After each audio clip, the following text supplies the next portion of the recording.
ربي جل الله ما في قلبي غير الله لا إله إلا الله محمد رسول الله আউযু বিল্লাহি মিনাশ শাইতানির রাজীম বিসমিল্লাহির রহমানির রহিম আসসালামু আলাইকুম ওয়া রাহমাতুল্লাহি ওয়া বারাকাতুহু। আল্লাহ রহমান রহিমের নামের সঙ্গে আপনাদের সকলের মঙ্গল কামনা করে আপনাদের প্রিয় অনুষ্ঠান মাসাইল জিন্দেগি বাংলায় আমি রওশন আলী নাশাদ আপনাদের সকলকে স্বাগতম জানাই। দর্শকবৃন্দ, বিনা কোনো ভূমিকায় আসুন আপনাদের প্রিয় অনুষ্ঠান শুরু করি। আপনাদের প্রশ্নের উত্তর কোরআন ও হাদিস ও আহলে বাইত আলাইহিমুস সালামের শিক্ষার আলোকে নেওয়ার জন্য আমাদের সকলের প্রিয় জনপ্রিয় এবং জ্ঞানী আলিমুদ্দিন জনাব মাওলানা শেখ সাবির রেজা সাহেব কেবলাকে স্বাগতম জানাই এবং অনুষ্ঠান শুরু করি। আজকের অনুষ্ঠানে আমি সর্বপ্রথম আপনাদের পাঠানো টেক্সট মেসেজ পড়ব, তারপরে আপনাদের পাঠানো অডিও মেসেজ বা ভয়েসমেল প্লে করার চেষ্টা করব। যেমন আমরা সবাই অবগত যে মহরম মাস চলছে, সুতরাং মহরম মাস সম্পর্ক নিয়ে একটি প্রশ্ন করব, তারপরে আপনাদের পাঠানো টেক্সট মেসেজ বা অডিও মেসেজ প্লে করার চেষ্টা করব। আসসালামু আলাইকুম ওয়া রাহমাতুল্লাহি ওয়া বারাকাতুহু। মৌলানা সাহেব। ওয়ালাইকুম আসসালাম ওয়া রাহমাতুল্লাহি ওয়া বারাকাতুহু। মৌলানা সাহেব, আজকে আমি চিঠি নেওয়ার আগে আপনাকে একটি প্রশ্ন করতে চাই। অনেকে ভাবে বা অনেকে মানুষের ভিতরে একটা ভুল ধারণা বা মিসকনসেপশন আছে যে মহরম মাসে যে শহদায়ে কারবালা বা ইমাম হুসেন এবং ওনার সাহাবা বা ওনার পরিবারের উপরে যে ইয়েজিদিদের তরফ থেকে যে পানি বন্ধ করা হয়েছিল, তো অনেকে বলে যে 3 মহরমে বন্ধ করা হয়েছিল, আবার অনেক রেওয়ায়েতে পাওয়া যায় যে 7 মহরম। তো অ্যাকচুয়ালি সঠিক রেওয়ায়েত কোনটি?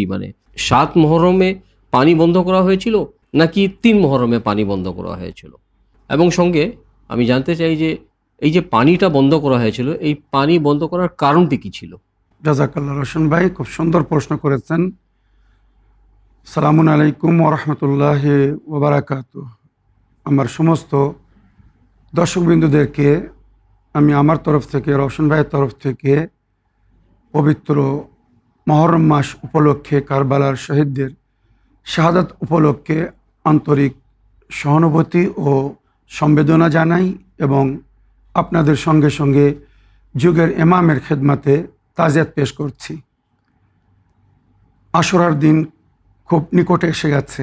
আজ মহরমের 8 তারিখ, 2 দিন পরে আশুরা। জি, আমাদের জন্য বড় দুঃখ বা কষ্টের দিন, শোকের দিন। মাকতালের সমস্ত বইতে লেখা হয়েছে যে 2 মহরম ইমামে হুসাইন আলাইহিস সালাম কারবালার জমিনের উপরে ওয়ারিদ হয়েছিলেন। জি। আর 3 মহরম থেকে এজিদি সৈনিক ওনাকে ঘেরাও করার জন্যে জমা হওয়া শুরু হয়েছিল। আচ্ছা।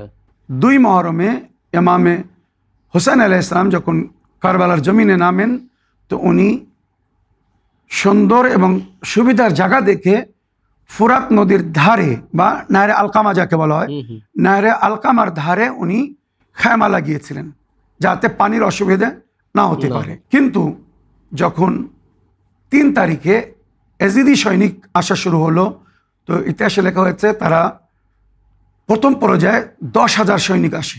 ইমাম হুসাইন আলাইহিস সালাম ওনার সঙ্গে মাত্র 72 জন বা ওনাকে নিয়ে 72 জন। জি। আর ওদিকে এজিদের তরফ থেকে 3 তারিখে 10,000 সৈনিক আসে। তারপরে এটা বৃদ্ধি হতে থাকে, সৈনিক বৃদ্ধি হতে থাকে, যেটা ইতিহাসে লেখা হয়েছে আশুরা পর্যন্ত 30,000 এজিদি সৈনিক জমা হয়েছিল ইমামে হুসাইনকে কাতল করবে। সুতরাং 3 তারিখে যখন 10,000 সৈনিক আসলো, তো এরা এসে সর্বপ্রথম এরা যে কাজ করেছিল সেটা হচ্ছে ফুরাত নদীর উপরে এরা কবজা করেছিল। আর তারা বলল ইমাম হুসাইন আলাইহিস সালামকে, আপনার খেমা এখান থেকে আপনি সরিয়ে নিন, এখানে আমরা আমাদের খেমা লাগাবো। মাওলা আব্বাস ইমাম হুসাইন আলাইহিস সালামের দলের যিনি সেনাপতি ছিলেন, উনি তলোয়ার বাহির করে নিলেন আর কারবালার জমিনের উপরে একটা দাগ দিয়ে দিলেন। জি। কার সাহস এই দাগ পার করে দেখাও, এখান থেকে আমরা খেমা সরাবো না, আমরা আগে এসেছি, আমরা এখানে থাকবো, এখান থেকে খেমা সরাতে দেবো না।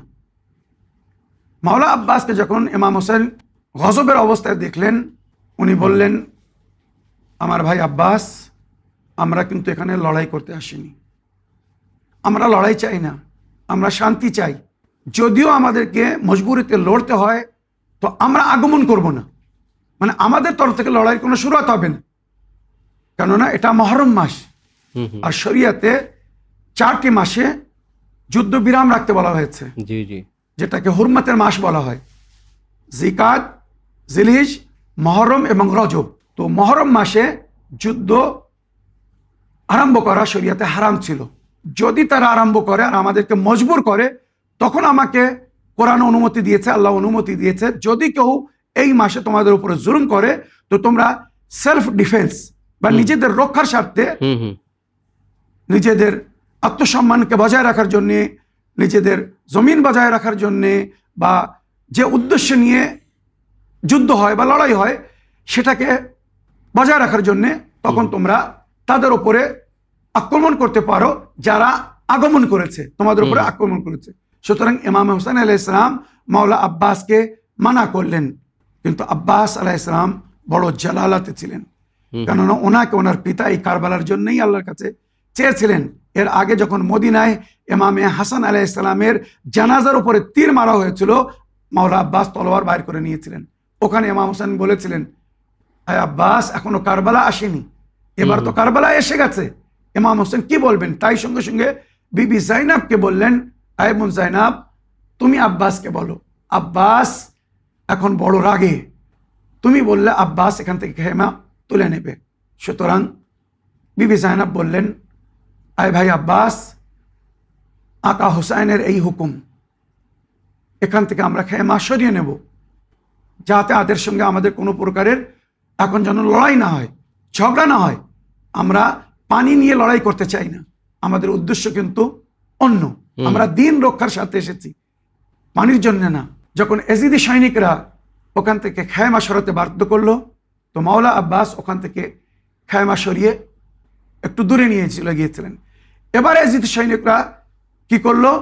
যখন তারা ফোরাত নদীর উপরে কবজা করলো, তো সর্বপ্রথম তারা পানি বন্ধ করে দিল। 3 তারিখে সর্বপ্রথম তারা কি করলো? পানি বন্ধ করে দিল।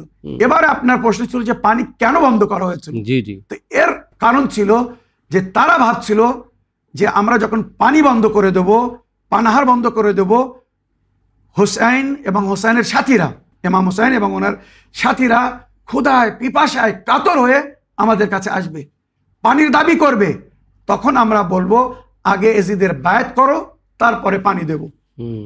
বুঝতে পেরেছেন কত বড় ওরা প্ল্যানিং করে রেখেছিল, যে হোসেনকে এত মজবুর করব, নিজের বউ বাচ্চাদের জীবন বাঁচানোর জন্য যখন পানি চাবে, তো আমরা বলবো আগে বায়াত করো, তারপরে পানি দেবো। ইমাম হোসেন আলাইহিস সালাম ওদের এই আশা পুরো হতে দেননি। ইমাম হোসেন বললেন, আমি আমার পরিবার, এমনকি আমার 6 মাসের শিশু বাচ্চা যদি পিপাসায় মারা যায়, তাও এজিদের মতো ব্যক্তির হাতে আমি বায়াত করব। সুতরাং ইতিহাসে লেখা হয়েছে মুহররম মাসের 3 তারিখে এজিদি সৈনিক এসে নাহরে ফোরাতের উপরে কবজা করে ওরা পানি বন্ধ করে দিয়েছিল ইমাম হোসেন। এবারে ইমাম হোসেন আলাইহিস সালামের কাছে যে পানিটা ছিল ওটা 7 তারিখ পর্যন্ত চলেছিল। আচ্ছা আচ্ছা, 3 তারিখ থেকে 7 তারিখ পর্যন্ত যা পানি ছিল চলেছিল। 7 তারিখের পরে আর খেমায় 1 ফোঁটা পানি ছিল না। একটি ইতিহাস হচ্ছে এটা, ঠিক 7 তারিখের পরে খেমায় পানি ছিল না। তাহলে চিন্তা করুন আশুরা পর্যন্ত তারা কি কষ্টের মধ্যে কাটিয়েছে। এটা একটা ইতিহাস না, অন্য একটা ইতিহাস, আর এটাকেই বেশি গুরুত্ব দেওয়া হয়েছে। আর স্বাভাবিক হিসেবেই এটাকেই মানে গ্রান্টেড করা হয়েছে। সেটা হচ্ছে যে এজিদি সৈনিকরা 3 তারিখে না 7 তারিখে পানি বন্ধ করেছিল। 7 তারিখ পর্যন্ত এজিদের দল ভারী হয়ে গিয়েছিল, চারিদিক থেকে এজিদের সৈনিকরা এসে ইমাম হোসেনকে ঘেরাও করেছিল, আর ফোরাত নদীর উপরে তাদের কবজা হয়ে গিয়েছিল বলে তারা 7 তারিখ থেকে ইমাম হোসেন এবং ওনার পরিবারের উপরে পানি বন্ধ করে দিয়েছিল। এই উদ্দেশ্যে, এই জন্যে যে ইমাম হোসেন যেন মজবুর হয়ে আমাদের সামনে এসে নতশির হয়ে যায়, আর পানির বদলে আমরা বায়াত চেয়ে নেব। যদি বায়াত করে তাহলে পানি দেবো, আর যদি বায়াত না করে তাহলে পানি দেওয়া হবে না। ইমাম হোসেন আলাইহিস সালাম বায়াত করেননি, ওনার কোনো সাথীরা এজিদের বায়াতের জন্য রাজি ছিল না। সুতরাং ইসলামিক ইতিহাস বলছে 7 তারিখে পানি বন্ধ করে দেওয়া হয়েছিল, আর ইমাম হোসেন আলাইহিস সালামের খায়মার যে পানি ছিল, যা যতটা পানি ছিল ওটা মাত্র 2 দিন চলেছিল। 7 তারিখ এবং 8 তারিখ, 9 তারিখে 1 ফোঁটা পানি ছিল না খায়মায় রসুন ভাই। 9 তারিখ এবং 10 তারিখ, তাই এটাকে তাসুয়া আর আশুরা বলা হয়। 9 তারিখকে তাসুয়া আর 10 তারিখকে আশুরা বলা হয়। তাসুয়া এবং আশুরা এই 2 দিন খায়মায় 1 ফোঁটা পানি ছিল না। একবার চিন্তা করুন, শিশু বাচ্চারা বৃদ্ধরা, মহিলারা কি কষ্টের সঙ্গে তারা এই দিন কাটিয়েছিল। তাই মহরমের 10 তারিখে ইমামে হুসাইন আলাইহিস সালাম নিজের ভাই আব্বাসকে পাঠিয়েছিলেন, যাও আমার বাচ্চাদের জন্য, আমার পরিবারের জন্য যদি একটু পানির ব্যবস্থা করতে পারো। কেননা জানাবে সকিনা এসে নিজের চাচার কাছে বলেছিলেন, চাচা আব্বাস, আমার সাথীরা, আমার বোনেরা, আমার ভাইরা, ছোট ছোট মেয়েরা, ছেলেরা আমার কাছে এসেছে, এসে বলছে, আয় সকিনা, তোমার চাচা তোমাকে খুব ভালোবাসে, তোমার কোনো দাবি কখনো উনি ফেরাননি, তুমি যে বলো তোমার চাচা অবশ্যই পানির ব্যবস্থা করবে।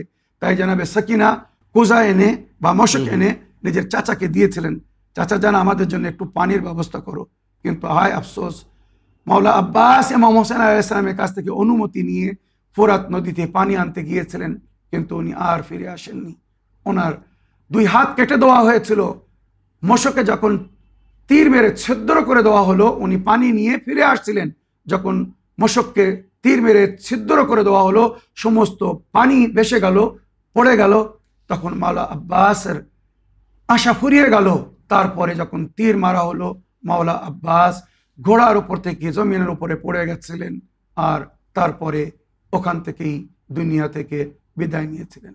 আজ মহরমের 8 তারিখ আমরা মাওলা আবুল ফজল আব্বাস আলাইহিস সালামকে স্মরণ করি। তাই ওনার সামান্য এই মুসিবত বা ওনার এই ঘটনা আপনাদের সামনে তুলে ধরলাম। তো দর্শকবৃন্দ, সময় হচ্ছে আপনাদের পাঠানো টেক্সট মেসেজ পড়ার। তো দেখি শুনি কোথা থেকে কে কি প্রশ্ন করছেন বা কার কি প্রশ্ন। সালামুন আলাইকুম, নাহার বলছি বাংলাদেশ থেকে। আশা করি ভালো আছেন, সুস্থ আছেন। প্রশ্ন রাখছি মাসাইলে জিন্দগিতে। আমার বাসার এক ভাড়াটিয়া কিছু মাংস রেখে গিয়েছিল আমার ফ্রিজে বছর 1.5 আগে। ভাড়া বাসা ছেড়ে তারা বাসা ছেড়ে দিয়ে অন্য বাসায় চলে গেছে। বাসা পরিবর্তনের সময় আমি তাদেরকে বলেছিলাম, স্মরণ করে দিয়েছিলাম যে তার মাংসর কথা। সে বলেছিল পরে নিবে, কিন্তু এখনও নিয়ে যায়নি। 1.5 বছর হয়ে গেল। আমি এখন ওই মাংস কি করব?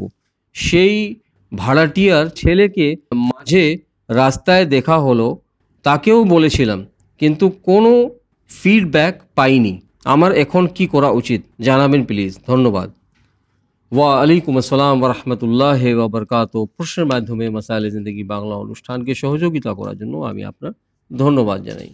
একটা এক্সেপশনাল কেস মৌলানা সাহেব, বাংলাদেশ থেকে নাহার আপা প্রশ্ন করছেন যে ভাড়াটি ছিল 1-1.5 বছর আগে, মানে মাংস ফ্রিজে রেখে গিয়েছিল, এখন পর্যন্ত ওই মাংসটা নিয়ে যায়নি। তো এখন এই কেসে ওই মাংসটার কি করবেন ইনি? ওয়ালাইকুম আসসালাম ওয়া রাহমাতুল্লাহি ওয়া বারাকাতুহু। আমার প্রিয় বোন, এক্ষেত্রে শরিয়াতের হুকুম হচ্ছে যে ওই মাংসের মালিক, যেমন আপনি বললেন তার ছেলের সঙ্গে একদিন আপনার রাস্তায় সাক্ষাৎ হয়েছিল, তো আপনি তদন্ত করুন, খোঁজ নিন ওরা কোথায়, কোন বাড়িতে এখন আছে বা ঘর নিয়েছে। যদি আপনার আশেপাশে নিকটবর্তী হয় আর তাদের সন্ধান করা সম্ভব হয়, তো শরিয়াতের হুকুম হচ্ছে তাদের সন্ধান করে তাদের আমানত তাদেরকে ফিরিয়ে দিন, মাংস তাদেরকে ফিরিয়ে দিন। এবারে বলা হচ্ছে যদি আপনি তাদের সন্ধান না পান, তাহলে এখানে আপনার সামনে 2টো অপশন। এক, ওই মাংস তাদের তরফ থেকে আপনি সাদকা করে দিন। শরিয়তের হুকুম হচ্ছে যদি আসল মালিক না পাওয়া যায়, তখন তার তরফ থেকে ওটা সাদকা করে দিতে হবে। পিরিয়ডটা কত ছিল? পিরিয়ড 1.5 বছর। 1.5 বছরে কি মাংস কি পচবে না? না না, হয়তো ফ্রিজারে রাখা ছিল। তো আমার প্রিয় বোন, হয়তো মাংসটাকে আপনি ফ্রিজারে রেখেছিলেন, ওটা বরফ জমে গিয়েছিল, সেই ক্ষেত্রে হয়তো থাকবে। তো যদি মাংস ভালো থাকে, তো আপনি ওই মাংস আসল মালিকের তরফ থেকে সাদকা করে দিন, দান করে দিন, কোনো গরিব মানুষকে দিয়ে দিন, আপনিও সওয়াব পাবেন, সেও সওয়াব পাবে। তবে নিয়ত হতে হবে, যদি কোনো দিন ওই মালিক এসে নিজের মাংসের দাবি করে, তো তাকে বলবেন যে আপনি নিতে আসেননি, এত বছর হয়ে গেল, এত টাইম হয়ে গেল, আপনি আসেননি বলে আমি সেটাকে দান করে দিয়েছি। যদি সে রাজি হয়, খুব ভালো, আপনিও সওয়াব পাবেন, সেও সওয়াব পাবে। যদি সে বলে না আমার মাংস আমাকে দিতে হবে, আপনি তাকে ওই মাংসের পয়সা দিয়ে দেবেন, মিটে গেল। দর্শকবৃন্দ, আসুন আর একটি টেক্সট মেসেজ পড়ি। আসসালামু আলাইকুম মৌলানা সাহেব, আমি নদিয়া থেকে মোহিনী আনসারি বলছি। আশা করি ভালো আছেন, সুস্থ আছেন। আমার স্বামীর টিবি হয়েছে, উনি খুব অসুস্থ হয়ে পড়েছেন। আপনারা সবাই আমার স্বামীর জন্য দোয়া করবেন। মৌলানা সাহেব, আপনারা সবাই দোয়া করবেন যেন আমার স্বামীর ভালো হয়ে যায়। আমার প্রশ্নের উত্তর মাসাইলে জিন্দগিতে দেবেন। খুদা হাফিজ। ওয়া আলাইকুম আসসালাম ওয়া রাহমাতুল্লাহি ওয়া বারাকাতুহু। প্রিয় আপা, এই প্রশ্নের মাধ্যমে মাসাইলে জিন্দগি বাংলা অনুষ্ঠানকে সহযোগিতা করার জন্য আমি আপনার ধন্যবাদ জানাই। মৌলানা সাহেব, আমাদের নিয়মিত দর্শক মোহিনী আনসারী নদিয়া জেলা থেকে প্রশ্ন করছেন যে ওনার হাজব্যান্ড টিবি ওনার হয়েছে, তো উনি দোয়া করার জন্য অনুরোধ করেছেন। ওয়ালাইকুম আসসালাম রহমতুল্লাহ ওবরাকাত। আমার প্রিয় বোন, আল্লাহর কাছে দোয়া করব বিমারে কারবালা ইমামে জাইনুল আবদিন আলাইহিস সালামের ওসিলায় বা আহলে বাইতের ওসিলায় ও ওনাদের সাদকায় আপনার স্বামীকে আল্লাহ দ্রুত এবং পরিপূর্ণ সুস্থতা দান করুন। তো আমার প্রিয় বোন, এ বিষয়ে আমি উপায় বলে দিচ্ছি। আশা করি যদি এর উপরে আপনারা আমাল করেন, এই উপায় উপয়োগ করেন, তো আশা করি আপনার স্বামী খুব দ্রুত বা খুব শীঘ্র সুস্থ হয়ে যাবেন। আর সেটা হচ্ছে কুমড়োর জেলি তৈরি করতে হবে বা কুমড়োর মোরব্বা তৈরি করতে হবে, আর সকালবেলা খালি পেটে ওটা খেতে হবে। ওইটাই দিয়েই নাস্তা করলে খুব ভালো হবে, 1 নম্বর। দ্বিতীয়, অনেক অনেক সময় টিবি হলে রোশন ভাই ফুসফুসি দুর্বল হয়ে যায়, যাকে ফ্যাপড়া বলা হয়, ফুসফুসি দুর্বল হয়ে যায়। তো এই জন্য ডাক্তাররা বলেছেন, মেডিকেল সায়েন্স বলছে আমলা যাকে বলা হয়, আমলা বেশি থেকে বেশি খেলে ওই ফুসফুসি মজবুত হয়ে যায়, তখন শ্বাসকষ্ট কম হয় বা টিবির যে প্রভাব, একটা যন্ত্রণা, ব্যথা, এগুলোও কম হয়ে যায়। এছাড়া আয়াতুশ শেফা, কোরআনে যে 7টি বা 8টি আয়াত আছে, আয়াতুশ শেফা যখনই উনি পানি পান করবেন, ওই আয়াতুশ শেফা পড়ে ফু দিয়ে পানি পান করবেন। যদি আয়াতুশ শেফা না পড়তে পারেন তো কমাস কম সূরা আলাম একবার পড়ে ফু দিয়ে পানি পান করতে বলবেন। ওই পানি ওষুধের কাজ করবে। ইমামে জাফর সাদিক আলাইহিস সালাম বলেছেন, বা ইমামে বাকর আলাইহিস সালাম বলেছেন, সূরা আলহাম যদি কাউকে শেফা না দেয় তো সে কোনো শেফা পাবে না। তো ইনশাল্লাহ আশা করি আন্তরিকতার সঙ্গে যদি এটা করা হয় তো আপনার স্বামী সুস্থ হয়ে যাবেন। কিন্তু মৌলানা সাহেব, আপনি যেগুলো চিকিৎসা বা উপায় বললেন, এটাও তো ডিপেন্ড করবে যে টিবির স্টেজটা ফার্স্ট স্টেজ না সেকেন্ড স্টেজ। হতে পারে যদি লাস্ট স্টেজ হয় সেখানে অপারেশন করতে হয়, নইলে ডাক্তার এর উপায় বলে দেয় কি করলে তাড়াতাড়ি সুস্থ হবে। আশা করি মেডিকেল সায়েন্স থেকেও আপনারা লাভবান হবেন বা অভিজ্ঞ ডাক্তার কাছে যাবেন, স্পেশালিস্ট ডাক্তারের কাছে, যে পরামর্শ নেবেন যে কি করলে উত্তম হবে। দর্শকবৃন্দ, সময় হচ্ছে আপনাদের পাঠানো অডিও মেসেজ বা ভয়েস মেল প্লে করা। আসসালামু আলাইকুম মাওলানা সাহেব ভাই, আমি সোদপুর থেকে রুবি খাতুন বলছি। আপনাকে আমার লাখো কোটি সালাম, আমার রওশন ভাইকেও আমার লাখো কোটি সালাম, আমাদের 2 ভাইকে আপনাদেরকে লাখো কোটি সালাম। ভাই, আপনারা যেভাবে মহরম মাসে যেভাবে আমাদের সাল্লাল্লাহু আলাইহি সাল্লামের ফ্যামিলির যেভাবে আপনারা যেমন প্রচার করছেন, আপনাদেরকে লাখো কোটি সালাম। আপনারা খুব ভালো, আপনারা এইভাবেই যেন দ্বীন ইসলাম প্রচার করতেই থাকবেন। আল্লাহ আপনাদেরকে অনেক ক্ষমতাশালী করবে, আল্লাহ আপনাদেরকে ভালো রাখবে, সুস্থ রাখবে ভাই। আর ভাই, আমি তো যেটুকু আমি ছোট থেকে আমরা জানি, একটা আমাদের মহরম মাস একটা পরব, সেইটুকুই জানতাম যে এইভাবে এত কষ্টর দিন আমাদের দ্বীন ইসলামে, যে এত আমাদের আহলে বাইতরা কষ্ট করেছে, আমরা কোনোদিন ভাবিনি ভাই যে আমরা আপনার মাধ্যমে আমরা সবকিছু সঠিক বুঝতে পারি। আল্লাহ আপনাদেরকে ভালো রাখুক। আমি এইভাবে কি বলবো ভাই, আমি গল্প কোনো দিনই এইসব গল্প জানতামই না, আপনার কাছে অনেক কিছু শিক্ষা পেয়েছি ভাই। আপনারা এইভাবেই দ্বীন ইসলাম প্রচার করেন, আর আপনারা কি বলবো ভাই, সঠিকটাই বলেন। আপনি বলে না যে 72টা ফিরকা জাহান্নামে মাওলানারা যাবে আর একটা ফিরকাই জান্নাতি হবে, কিন্তু আমি জানি যে আপনারাই জান্নাতে যাবেন। আমি এইটা আল্লাহর কাছে আমি সবসময়, আমি যেটুকু আপনাদের পথে পথে কথাবার্তা, এত সুন্দর দ্বীন ইসলামের এত শান্তির কথা বলেন যে বলার নেই। হ্যাঁ, একটা ফিরকার মানুষের তো আমি মোবাইলে সবসময় দেখি বাংলাদেশের সবাই উগ্রবাদীর মতো কথা বলে, আর কিছু না ভাই। আপনাদেরকে ভালো রাখুক, আর ইরান মানুষদিকে আমার সবারই দোয়া সবসময় করি ভাই ওনাদের জন্য, আর সবসময় ওনাদেরকে আমি নামাজের মাধ্যমে সবসময় আমি ওনাদের জাকাত দিয়ে দিচ্ছি। আল্লাহ পাক ওনাদেরকে ভালো রাখুক। আপনারা সবাই মিলে আমাদের টিভির মাধ্যমে যারা দেখে তারাও যেন ইরান মানুষদের জন্য দোয়া করবেন। আসসালামু আলাইকুম, আমি এই কথা বলার জন্য ফোন করেছিলাম ভাই।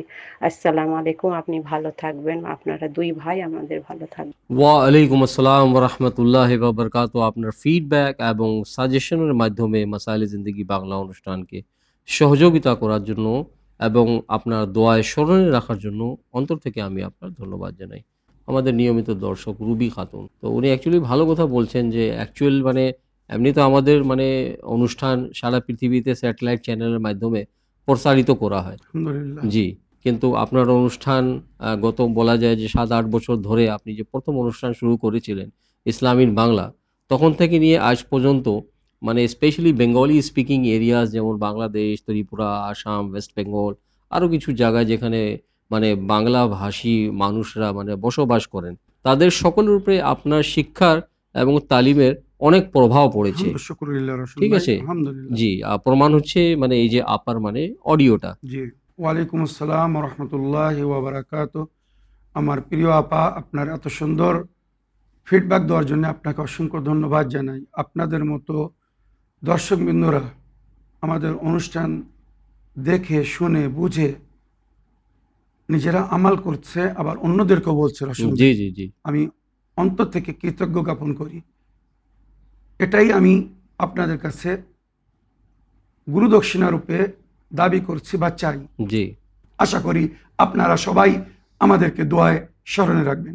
তো প্রিয় দর্শকবৃন্দ, আসুন আরেকটি ভয়েসমেল শুনি, দেখি কার কি প্রশ্ন বা কার কি ফিডব্যাক বা কে কি বলতে চাচ্ছেন। সালাম আলাইকুম, আমি শরীফ শেখ বলছি কলকাতা নিউ টাউন থেকে। আশা করি ভালো আছেন, আল্লাহ আপনাদের ভালো রাখুক। মাসাইলে জিন্দেগি এখন বহুত জনপ্রিয় হয়ে উঠেছে। প্রশ্নটা হচ্ছে 12 দিনের যুদ্ধ ইরান, 12 ইমাম, 12 দিনের যুদ্ধ, বিজয় কাদের সঙ্গে বিজয়? ন্যাটো শক্তি 14 শক্তি, 14টা শক্তি একসঙ্গে ইসরায়েলকে দিয়ে সেই কাজ তারা করালো। আর 12 শক্তির কাছে 12 শক্তি, 12 ইমাম, 12 দিনের যুদ্ধ 14 শক্তিকে পরাজিত করলো।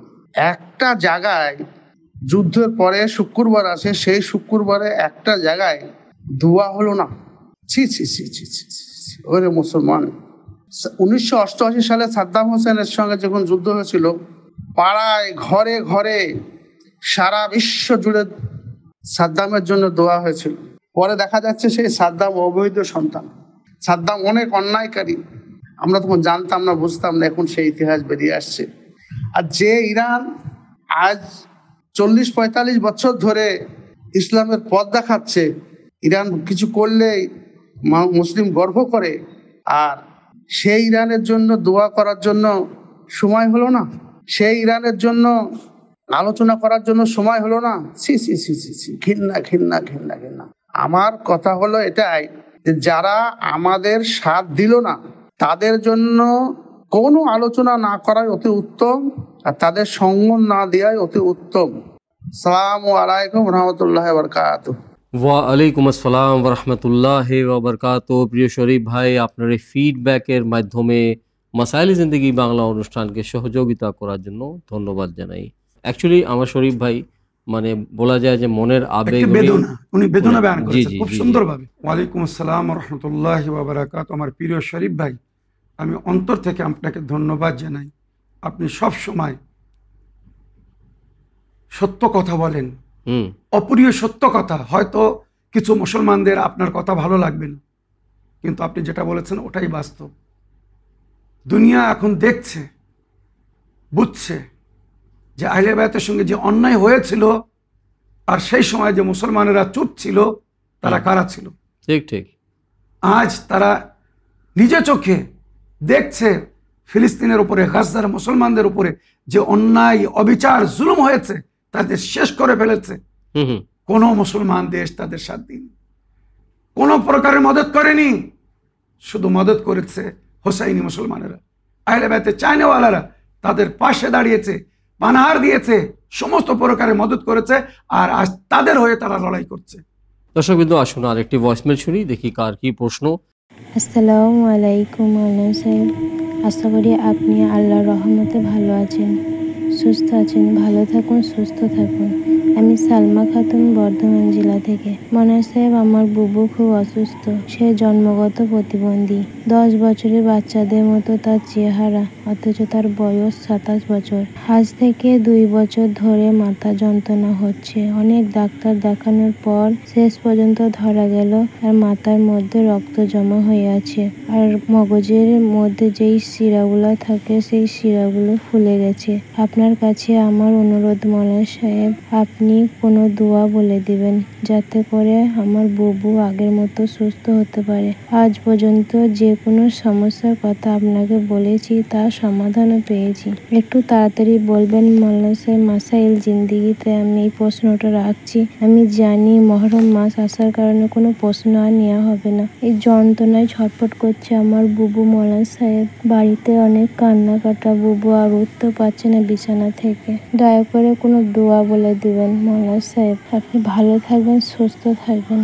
আসসালামু আলাইকুম রহমতুল্লাহি ওয়া বারাকাতুহু। ওয়া আলাইকুম আসসালাম ওয়া রাহমাতুল্লাহি ওয়া বারাকাতুহু। প্রশ্নের মাধ্যমে মাসাইল জিন্দেগি বাংলা অনুষ্ঠানকে সহযোগিতা করার জন্য আমি আপনার ধন্যবাদ জানাই। মৌলানা সাহেব, মানে এনার বোন আর কি, মানে অসুস্থ আর কি, খুব সিরিয়াস অবস্থা। তো আপনার কাছে মানে উনি দোয়া এবং উপায় চেয়েছেন। ওয়ালাইকুম আসসালাম ওয়া রাহমাতুল্লাহি ওয়া বারাকাতুহু। আমার প্রিয় বোন, আল্লাহ রাব্বুল আলামিন আপনার বুবুকে অতি শীঘ্র, খুব দ্রুত এবং পরিপূর্ণ সুস্থতা দান করুন। আল্লাহর কাছে তার জন্য দোয়া করব। তবে এ বিষয়ে আমি পরামর্শ দেব, আপনারা ভালো অভিজ্ঞ ডাক্তারের কাছে একবার নিয়ে যান, তাকে দেখান। মেডিকেল সায়েন্স এখন অনেক উন্নতি করেছে, সমস্ত রোগের প্রায় চিকিৎসা বার হয়েছে। আশা করি যদি প্রয়োজন হয়তো অপারেশন করে ওই যে রক্ত জমে আছে ওই রক্ত বাহির করে দিলে ঠিক হয়ে যাবে। তো আমি প্রথমে এটাই বলবো, ভালো মেডিকেল সেন্টারে বা হসপিটালে নিয়ে গিয়ে চিকিৎসা করানোর জন্য। এছাড়া আমি রুহানি চিকিৎসা হিসাবে একটি দোয়া বলে দিচ্ছি, যেটা নবী ও নবীর আহলে বাইত আমাদেরকে তালিম দিয়েছেন। এই যন্ত্রণার ক্ষেত্রে মাথায় যদি কখনো ভয়ঙ্কর যন্ত্রণা হয়, জি, বিশেষ করে এক সাইডে খুব যন্ত্রণা হয়, যেটাকে শাকশাকিকা বলে, তো যন্ত্রণার সময় এই দোয়াটা ওই যন্ত্রণার জায়গায় হাত রেখে, মাথায় যেখানে যন্ত্রণা হচ্ছে ওখানে হাত রেখে এই দোয়াটা যদি পড়া হয় তো আশা করি সঙ্গে সঙ্গে যন্ত্রণা বন্ধ হয়ে যাবে। তবে জবানের আসার হতে হবে, পবিত্র জবান দিয়ে দোয়া পড়তে হবে। বিসমিল্লাহির রহমানির রহিম। ইয়া জাহিরান মওজুদান ইয়া বাতিনান গায়রা মাফকুদিন উরদুদ আলা আমাতিকা যঈফা আয়াদিকাল জামিলা ইনদাহা ওয়া আযহিব আনহা মা বিহা মিন আযান মা বিহা মিন আযা ইন্নাকা রহিমুন কাদির। এটাকে দোয়ায়ে শাকশাকিকা বলে। এই দোয়াটা পড়লে সঙ্গে সঙ্গে যন্ত্রণা বন্ধ হয়ে যাবে। আল্লাহ রাব্বুল আলামিন আপনার বুবুকে দ্রুত এবং পরিপূর্ণ সুস্থতা দান করুন। আমিন ইয়া রাব্বাল আলামিন। দর্শক বিন্দু, আসুন আরেকটি ভয়েসমেল শুনি। মহরমের সময় মাছ খেলে কি হয়, মহরমের চাঁদে মাছ খেলে কি হয়, এটা একটু জানা আছে। আমার প্রিয় ভাই, আপনার প্রশ্নের উত্তর দেওয়ার আগে আমি শুধু এতটুকু বলবো, ইসলামিক আদব হিসেবে যখন কখনো কারোর সঙ্গে কথা বলবেন বা প্রশ্ন করবেন তো আগে সালাম করবেন। সালাম করার পরে নিজের প্রশ্ন রাখবেন। তো আমার প্রিয় ভাই, আপনি জানতে চাচ্ছেন যে মহরম মাসে মাছ খেলে কি হবে বা মাছ খাওয়া যায় না কেন, যেটা মারুফ। এর কারণ হচ্ছে এটা একটা শুধু সহানুভূতি বা এটা একটি আদবের জন্যে, যে রওয়ায়েতে যেটা আমরা পেয়েছি বা কারবালার ঘটনার মধ্যে যেটা লেখা হয়েছে রওশন ভাই, নাকি আশুরার দিন ফোরাত নদীতে যে মাছ ছিল, কারবালার ঘটনা সবাই জানে, আল্লাহর সৃষ্টি মখলুক, তাদের উপরও একটা প্রভাব ছিল। পানি মাছের জীবন, তার সত্ত্বেও ফোরাত নদীতে মাছ নাকি ওই দিন আশুরার দিন মুখ বাহির করেছিল, মানে তারা পানিতে থেকে পানি পান করেনি। কারবালার ঘটনা এটা লেখা হয়েছে। তাই এই সম্মানে যে মাছ কারবালার ঘটনায় আশুরার দিন ইমাম হোসেন আলাইহিস সালামের শিশু বাচ্চারা পেপাসায় ছিল বলে, আলী আসগার সকিনা পেপাসায় ছিল বলে তারা নাকি পানি পান করেনি। তাই ওই জন্য এই মহরম মাসে আমরা মাছ খাই না। মাছ হালাল, খেতে কোনো অসুবিধা নেই। কেউ যদি মহরম মাসেও মাছ খেতে চায় খেতে পারে, গুনাহ নেই, হারাম না রওশন ভাই। শুধু একটা সহানুভূতি, একটা আদব, একটা আন্তরিকতার জন্য এটা আমরাকে ভালো মনে করি না। ওই জন্য আমরা মহরম মাসে এই চাঁদে কমস কম মাছ খাই না। দর্শক বিন্দু, আসুন আর একটি ভয়েসমেল শুনি, দেখি কোথা থেকে কে কি জানার ইচ্ছুক। আসসালামু আলাইকুম ভাইজান, আমি খায়রুন্নিসা বলছি। ভাইজান, আপনারা ভালো থাকবেন, সুস্থ থাকবেন, আল্লাহ আপনাদেরকে ভালো রাখুক, আল্লাহর রহমতে ভালো থাকুন। ভাইজান, আমি প্রশ্ন রাখছি মাসালের জিন্দিগি। ভাইজান, আজকে আমি 4:45টার সময় ইমাম মেহেদী আলাইহিসসালামের সাদকা তুলেছিলাম। আমার 150 টাকা হয়েছিল, আমি এক ভাইয়ের মোবাইল থেকে আপনার মোবাইলে পাঠালাম। তা এই পয়সা যারা, এই সাদকার পয়সা যারা প্রাপ্য তাদের এখানে আপনি দিবেন। আর একটা প্রশ্ন রাখছি ভাই, আমরা হয়তো মানুষকে গোসল দিলাম, মাহতকে গোসল দিলাম, দিয়ে সেই আমাদের কিন্তু কি গোসল করে তারপরে নামাজ পড়তে হবে, না সেই কাপড়েই আমাদের শাড়ি চেঞ্জ করতে হবে, না সেই শাড়িতেই নামাজ পড়া হবে? আমাদের এখানে একটু বলবেন। আসসালামু আলাইকুম রহমতুল্লাহি ওয়া বারাকাতুহু। ওয়ালাইকুম আসসালাম রহমতুল্লাহ বরকাত। প্রিয় আপা, প্রশ্নের মাধ্যমে মাসাইলে জিন্দেগি বাংলা অনুষ্ঠানকে সহযোগিতা করার জন্য আমি আপনার ধন্যবাদ জানাই। আমাদের নিয়মিত দর্শক খায়রুন্নিসা আপা, আপনার প্রশ্ন মানে দুটি, যে ইমামে জামানা আলী সালামের সদকা দিয়েছেন, আপনাকে মানে মানে প্রাপ্য ব্যক্তিকে দেওয়ার জন্য অনুরোধ জানিয়েছেন, এবং মানে জানার ইচ্ছুক যে কোনো মানে মৃত ব্যক্তিকে যদি মানে স্পর্শ করা হয়, তো সেই কাপড়ে কি নামাজ আদায় করা যাবে? ওয়ালাইকুম আসসালাম রহমতুল্লাহ ওয়াবারাকাত। আমার প্রিয় বোন খায়রুন্নিসা সাহেবা, আপনাকে ধন্যবাদ জানাই। তবে তার সঙ্গে একটা জিনিস আমি আপনাকে বলতে চাই। আপনি বলছেন আপনি শুক্রবারের দিন আমাকে কিছু সাদকার পয়সা পাঠিয়েছেন আমার মোবাইলে, যুগের ইমামের সাদকার পয়সা প্রাপ্য ব্যক্তিদেরকে দিয়ে দেওয়ার জন্যে। কিন্তু আমি যখন অ্যাকাউন্ট চেক করলাম, আমার প্রিয় বোন আপনার তরফ থেকে বা যে পয়সার আপনি উল্লেখ করলেন, কোথাও আমার অ্যাকাউন্টে ওই পয়সা আসেনি। তাই আমি পুনরায় আপনাকে এবং আপনার মতো সমস্ত দর্শকবিন্দুদের কাছে অনুরোধ করব, এর আগেও বলেছি, আপনারা যখন কোনো অ্যামাউন্ট আমাদেরকে ট্রান্সফার করবেন, পাঠাবেন, তো তার সঙ্গে যখন আপনারা অ্যামাউন্ট ট্রান্সফার করবেন, পেটিএম করে হোক, জিপে করে হোক বা ফোনপের মাধ্যমে যেভাবে পাঠাবেন, পয়সা পাঠানোর পরে অটোমেটিক ওই পেটিএমের তরফ থেকে, জিপের তরফ থেকে বা ফোনপের তরফ থেকে একটা রিসিপ্ট দেওয়া হয় যে আপনার পয়সা অমুক অ্যাকাউন্টে পাঠানো হয়েছে, ট্রান্সফার করা হয়েছে, বা স্ক্রিনশটও নিয়ে পাঠাতে পারেন। হ্যাঁ, তো আপনারা ওই রিসিপ্টটা আমাদেরকে শেয়ার করে দেবেন যে হুজুর এই পয়সা আপনার অ্যাকাউন্টে গিয়েছে কিনা একটু চেক করে নিন, দেখে নিন। বা যেমন রশন ভাই বললেন, সঙ্গে সঙ্গে একটা স্ক্রিনশট নিয়ে নেবেন আর ওই স্ক্রিনশট আমাদেরকে পাঠিয়ে দেবেন। চ্যানেল উইনে যদি পয়সা পাঠান তো চ্যানেল উইনকে স্ক্রিনশট পাঠিয়ে দেবেন।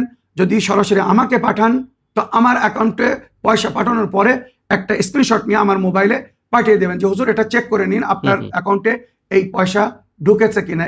দেখুন, এর আগেও বলেছি যে আপনারা রুকুমে শরিয়া মানে জাকাত, খুমসের পয়সা ইত্যাদি সরাসরি যদি উইনকে পাঠিয়ে দেন অতি উত্তম। উইনের অ্যাকাউন্ট নম্বর দেওয়া হচ্ছে, স্টেট ব্যাংকের অ্যাকাউন্ট নম্বর বা আইসিআইসিআই এর ব্যাংকের অ্যাকাউন্ট নম্বর দেওয়া হচ্ছে। আপনারা সরাসরি ব্যাংকে গিয়ে জমা করতে পারবেন, অ্যাকাউন্টে পয়সা পৌঁছে যাবে। বা জিপে মানে গুগল কোড, জিপের কিউআর কোড দেওয়া হচ্ছে, ওটা স্ক্যান করেও আপনারা পয়সা পাঠাতে পারেন, কোনো অসুবিধা নেই।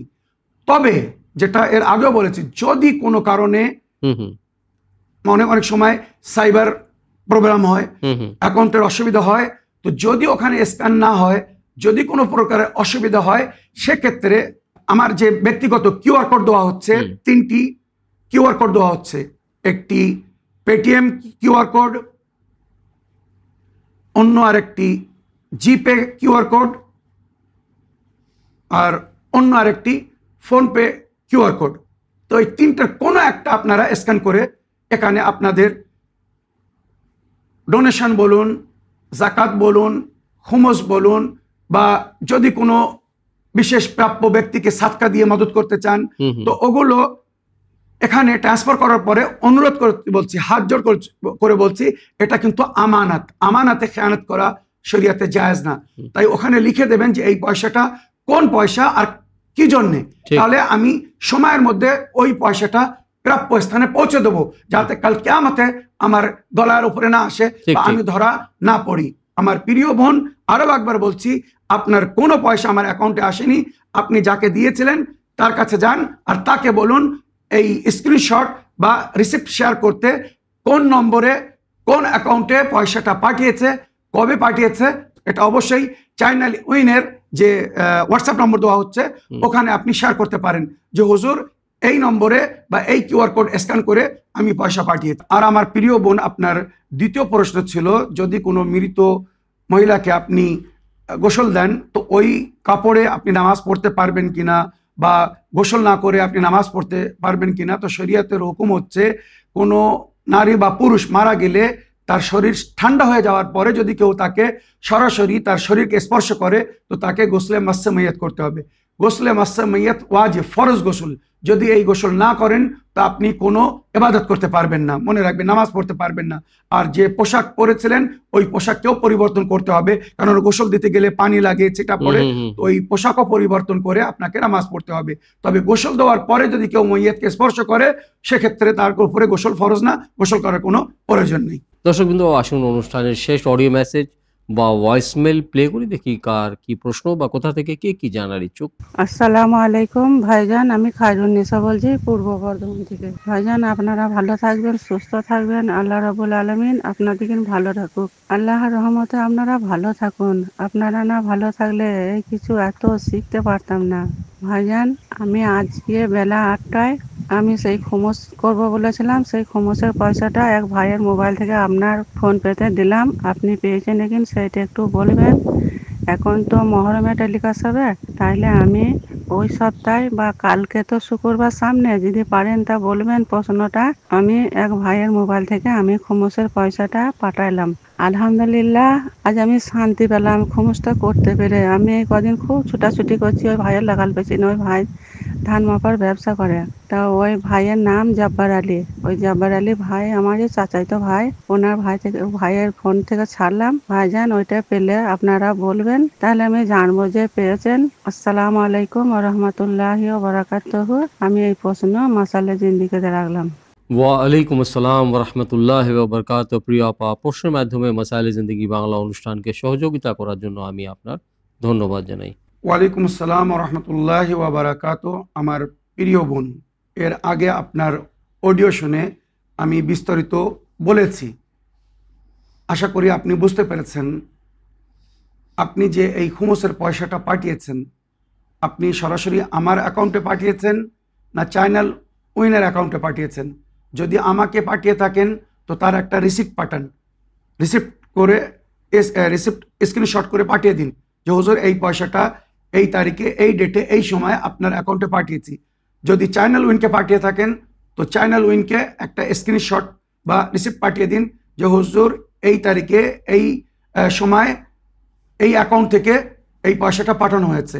আমি পরিষ্কার বলছি, এই যে খুমুসের পয়সা যার আপনি উল্লেখ করেছেন, কোনো পয়সা আমার অ্যাকাউন্টে আসেনি।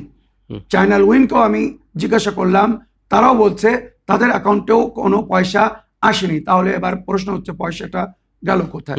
তাই আপনার কাছে অনুরোধ করব, আপনি যাকে পয়সাটা দিয়েছিলেন পাঠানোর জন্য একবার তাকে যে জিজ্ঞাসা করুন যে পয়সাটা সে কখন পাঠিয়েছে, কাকে পাঠিয়েছে, কোন নম্বরে পাঠিয়েছে, তার একটা হিস্ট্রি চেক করে তার একটা স্ক্রিনশট নিয়ে আমাদেরকে পাঠিয়ে দিন। আশা করি আমার প্রিয় বোন আপনি বুঝতে পেরেছেন। আমি আরো একবার বলছি, আমি খুব দুঃখিত, আফসোস আপনার তরফ থেকে যে পয়সার কথা আপনি বলছেন, যে খুমুসের কথা, ওটা না আমি পেয়েছি না চ্যানেল উইন পেয়েছে। আজ মঙ্গলবার 1 জুলাই, এখনো পর্যন্ত আমাদের অ্যাকাউন্টে ওই পয়সা আসেনি, ঢোকেনি, কোনো পয়সা পাইনি।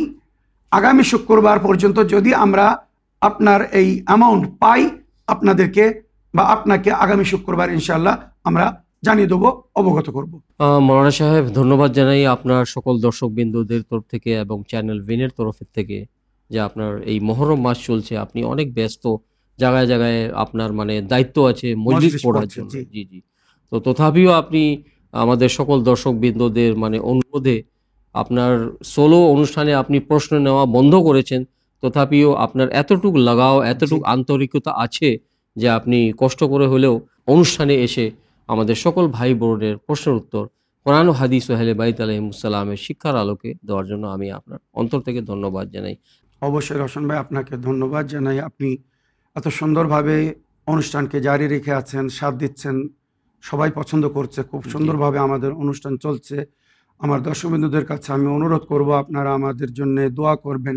আপনারা শুনছেন কন্টিনিউয়াসলি সকাল দুপুর সন্ধ্যা মজলিস পড়ছে বলে আমার আওয়াজ একটু বসে গেছে, জি জি তো কিছু মনে করবেন না। আমার রওশন ভাইকে আমি অনুরোধ করেছি একটু আওয়াজ ক্লিয়ারিটি করে দেওয়ার জন্য। জি তবুও যদি একটু বুঝতে অসুবিধা হয়, আওয়াজে কোনো জায়গায় যদি ডিস্টার্ব হয়, তো কিছু মনে করবেন না। আশা করি আপনাদের দোয়ায় যদি আমি পরিপূর্ণ সুস্থতা অর্জন করি, তো আগামী এপিসোডে হয়তো এই সমস্যা থাকবে না।